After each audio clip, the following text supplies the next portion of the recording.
حق ہے علی حق ہے علی علی جدھر حق ہے ادھر مولا، جدھر حق ہے ادھر مولا، جدھر مولا ادھر حق۔ ویسا تو شرک کو سب سے بڑا ظلم کہا گیا، ان الشرک لظلم عظیم۔ شرک ظلم ہے، لیکن دوسروں پر ظلم نہیں ہے، اپنے اوپر ظلم ہے۔ کسی کو خدا کا عبادت میں، ربوبیت میں یا رازقیت و خالقیت میں، تدبیر کائنات میں کسی کو خدا کا شریک قرار دینا، یہ بہت بڑا ظلم شمار ہوتا ہے، وہ اپنے اوپر ظلم ہے۔ ایک ظلم وہ ظالم کی ہمکاری، ظالم کا ساتھ دینا، اس کے نظام کا حصہ بننا۔ صفوان جمال کی داستان بہت مشہور ہے۔ امام موسیٰ کاظم علیہ السلام نے صفوان جمال سے کہا، اللہم صلی اللہ علی محمد وعلی محمد، صفوان مجھے تمہارے تمام اعمال پسند ہیں، میں تمہیں بہت پسند کرتا ہوں، کاش تم میں ایک کمزوری نہ ہوتی یا ایک غلط کام تو نہ کرتا، اس کے علاوہ تیرے اندر کوئی کمزوری نہیں ہے، کوئی خامی نہیں ہے۔ پریشان ہو گیا فرزند پیغمبر، نشاندہی فرمائے آج میں اس کو ترک کروں گا۔ فرمایا اقراؤک لہذا الرجل، یہ جو اس نے وہ رکھے ہوئے تھے نا، اونٹ وغیرہ رکھے ہوئے تھے جو کرایہ پر دیتا تھا۔ آج کل گاڑیاں لوگ کرایہ پر دیتے تھے، اس زمانے میں لوگ اپنی وہ سواریاں، گھوڑا، اونٹ وغیرہ، جو بھی اس زمانے کی سواریاں تھی، اونٹ، گھوڑا، خچر، گدھا، یہی سواریاں ہوتی تھی، وہ لوگ کرایہ پر دیتے تھے۔ کاروبار ان کا یہی ہوتا تھا، بہت سا جانور پالتے تھے، وہ کرایہ پر دیتے تھے۔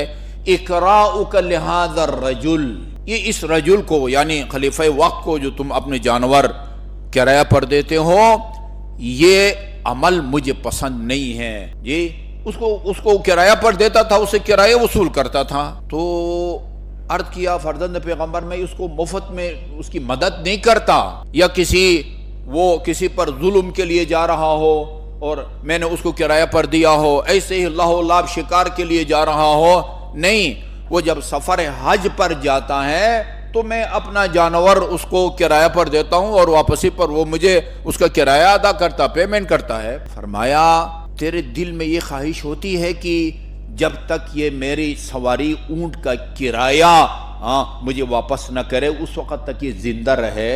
فرمایا یہ خواہش تو ہوتی، وہ مر گیا تو پھر کون دے گا مجھے؟ فرمایا اس سے خدا راضی نہیں ہے۔ کسی ظالم کی حکومت کا حصہ بننا، یہ بہت مشہور ہے امام موسیٰ کاظم علیہ السلام کے، اس کے زندہ رہنے کی خواہش دل میں پیدا ہو، اس سے جو ہے نا وہ خدا راضی نہیں ہے۔ یہ آیہ کریمہ ہے، لا ترکنوا الی الذین ظلموا فتمسکم النار۔ دنیا کا ہر منصف مزاج آدمی وہ یہ سمجھتا ہے اس طرح کہ اس وقت زیادتی ہو رہی ہے، پارچنار کے مومنین پر زیادتی ہو رہی ہے۔ یہ اپنی آنکھوں سے وہ غذائی جو اشیاء ہیں اس کی قلت کی وجہ سے، میں نے عرض کیا ملتا نہیں ہے، اگر مل جائے تو 500 روپے کا 1 کلو آلو مل رہا ہے، 500 روپے کا 1 کلو آلو، وہ ملتا ہی نہیں ہے۔ ہم اگر کہیں کہ یہ چیزیں مل رہی ہیں وہ تو تعجب ہونا چاہیے، اگر کہتے ہیں نہیں مل رہی ہے تو پھر تو کوئی تعجب نہیں ہے۔ باہر سے جو چیز جاتی ہے،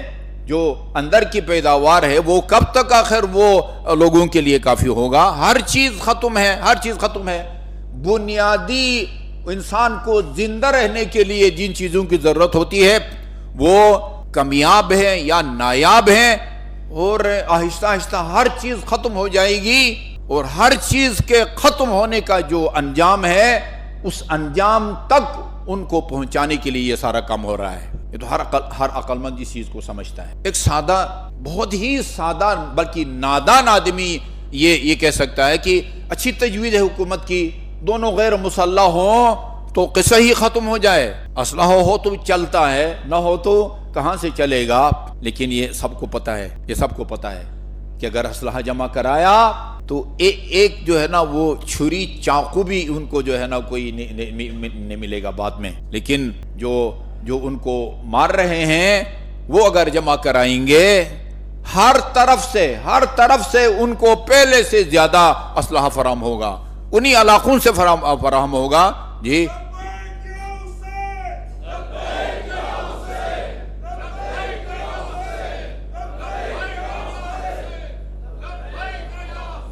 اور یہ وہاں کے ذمہ دار افراد یہ کہہ رہے ہیں، انجینئر صاحب جو MNA ہیں، بڑا پیارا جملہ ہے ان کا، ہم کوئی وحشی درندہ صفت لوگ نہیں ہیں، ہم تعلیم یافتہ لوگ ہیں، ہمارے بہت سارے لوگ باہر کے ممالک میں رہتے ہیں، امریکہ میں ہیں، آسٹریلیا میں ہیں، ہاں ہم کبھی نہیں چاہتے کہ ہمارے ہاتھ میں کتاب نہ ہو اور اسلحہ ہو، لیکن کاش کہ ہمیں ہماری حفاظت کی کوئی ضمانت دے تو ہم آج اسلحہ آپ کے حوالے کر دیں گے، لیکن وہ کوئی ضمانت نہیں ہے بھئی۔ دن دہاڑے باڑ کاٹ کے جو ہے نا وہ آ رہے ہیں جی، اور ہمارے جوانوں کو شہید کر رہے ہیں، اور صورتحال یہ ہے کہ اس شہید کی لاش بھی نہیں اٹھائی جا رہی، اور یہی جن کو آپ دہشت گرد کہتے ہیں اور جن کو مارنا چاہتے ہیں جی، انہوں نے جا کے لاش حاصل کر کے وہ آپ کے حوالے کی ہے۔ ان کو غیر مسلح کریں گے تو پھر ان کی حفاظت کون کرے گا؟ ان کو غیر مسلح ہونے کا مطالبے کا یہ مطلب لیتا ہوں کہ آپ ان سے کہتے ہیں کہ آپ قبلہ رخ لیٹ جائیں، ہم آپ کو ذبح کرنا چاہتے ہیں اللہ اکبر پڑھ کے۔ ایسا کیسے ہو سکتا ہے میرے دوست؟ ایسا لگتا ہے کہ جو قدرت کے باوجود، وسائل کے باوجود، راستہ کھولنے کی قدرت کے باوجود جو نہیں کھولتے، وہ انہی ذبح کرنے والے اور 6 مہینے کے بچے کے منہ میں گولی مار کے اس کو جان سے مار دینے آدمی کے وہ ہم خیال اور ہم عقیدہ ہیں۔ ذرا سا بھی رحم ہو دل میں تو ایسا نہیں کیا جاتا۔ میں نے عرض کیا تھا کہ آپ کے ملک میں اگر کوئی دہری بھی رہتا ہے نا، دہری سرے سے خدا کا منکر، اس کی جان مال عزت ناموس کی حفاظت آپ کی ذمہ داری ہے۔ بلی میں نے کہا رسول خدا، صحیح مسلم میں تو بڑی تفصیل کے ساتھ یہ روایت ہے، ہماری کتاب میں اتنی تفصیل بھی نہیں تھی، تفصیل سے روایت ہے، رسول خدا نے معراج کے سفر میں اس عورت کو وہ یعنی عذاب میں مبتلا دیکھا کہ جس نے ایک بلی کو باندھ رکھا تھا، اس کو نہ کھانا پلاتی تھی نہ آزاد چھوڑتی تھی، کہیں سے کوڑا وغیرہ سے اپنی وہ کھانے پینے کی چیزیں حاصل کرتی۔ بعض روایات میں ہے وہ جہنم جائے گی، بعض روایات میں ہے رسول خدا نے اپنی آنکھوں سے دیکھا کہ ایک بلی کو حبس بیجا میں رکھنے کی وجہ سے وہ دردناک عذاب میں مبتلا ہے۔ اب گئے ہیں معراج کے سفر میں، اپنی جنت کو بھی دیکھا ہے اور دوزخ کو بھی آن حضرت صلی اللہ علیہ وسلم نے دیکھا ہے۔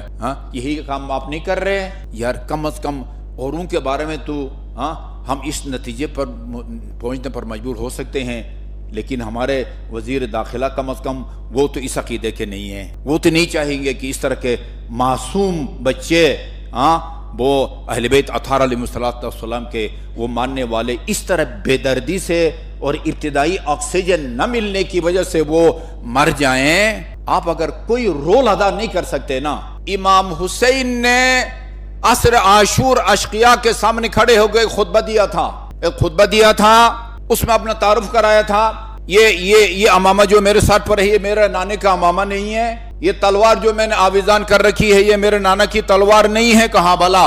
ہاں یقیناً ہے۔ فرمایا اس دنیا میں میرے علاوہ تمہیں کوئی نواسہ پیغمبر مل سکتا ہے؟ فرمایا نہیں، آپ واحد نواسہ پیغمبر ہیں اس کائنات میں۔ فرمائی اذن بما تقاتلوننی، پھر کیوں میرے قتل پر کمر بستہ ہو؟ ایسے موقع پر امام حسین روتے ہیں۔ اس مضمون کی آیت نہ ہوتی میں شاید اس روایت کو شک کی نگاہ سے دیکھتا، نہ معلوم امام حسین نے فرمایا بھی ہے یا نہیں فرمایا، لیکن خدا قرآن میں فرماتا، 2 جگہ پر اللہ تعالیٰ اپنے حبیب سے فرماتا ہے، یہ لوگوں کو گمراہ دیکھ کے اور ان کے برے انجام کے تصور سے آپ کو اتنا صدمہ ہو رہا ہے، آپ اپنے آپ کو ہلاک کیے جا رہے ہیں۔ میرے حبیب آپ کو اتنا پریشان ہونے کی ضرورت نہیں ہے، آپ کا کام تبلیغ کرنا ہے۔ کوئی ہدایت پاتا ہے تو اس کا فائدہ ہے، نہیں پاتا تو اس کا برا انجام ہوگا۔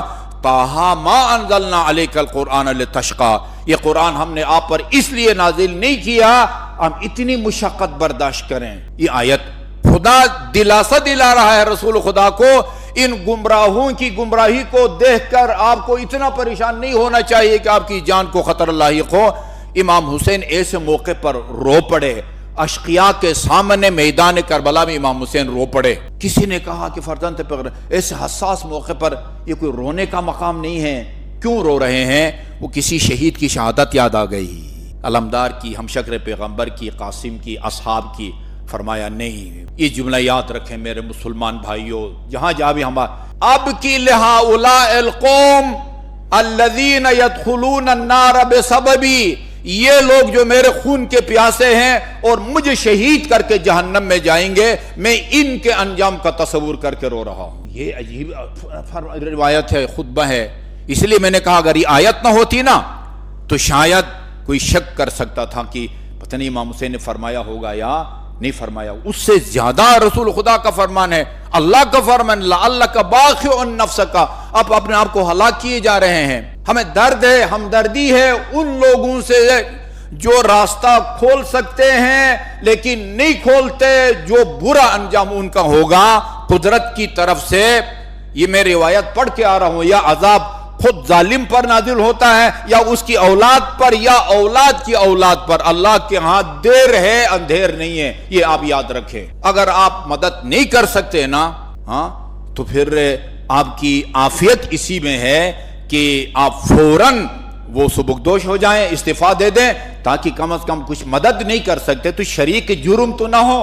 یہ ہمیں ہمدردی ہے، یعنی امام حسین کو لشکر عمر 7 سے ہمدردی ہے۔ یہ ہمارے وہ ہم عقیدہ لوگ ہیں، کلمہ گو ہیں، ہمیں ان کے برے انجام کی تشویش ہے، جس طرح امام حسین کو لشکر عمر 7 کے انجام کے بارے میں تشویش تھی۔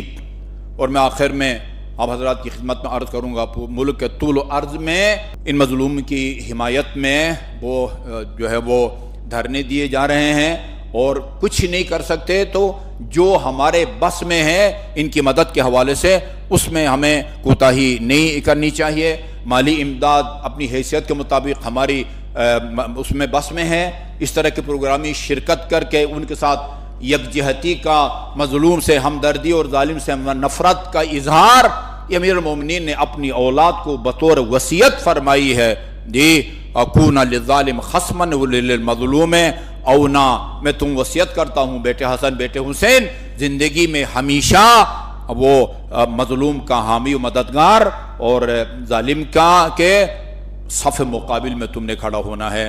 اللہ تعالیٰ ان کو صبر و استقامت نصیب فرمائے، مومنین کو، شہداء کو شہداء کربلا کے ساتھ محشور فرمائے، اور مجروحین کو جلد از جلد شفاء کامل عطا فرمائے۔ جن مشکلات سے دوچار ہیں خدایا اپنی قدرت کاملہ سے محمد و آل محمد کے طفیل میں ان کی مشکلات کو حل اور آسان فرما۔ اعوذ باللہ من الشیطان الرجیم، بسم اللہ الرحمن الرحیم، قل هو اللہ احد اللہ الصمد لم یلد ولم یولد ولم یکن حق ہے، حق ہے، علی جدھر حق ہے ادھر مانا، جدھر حق ہے ادھر مانا، جدھر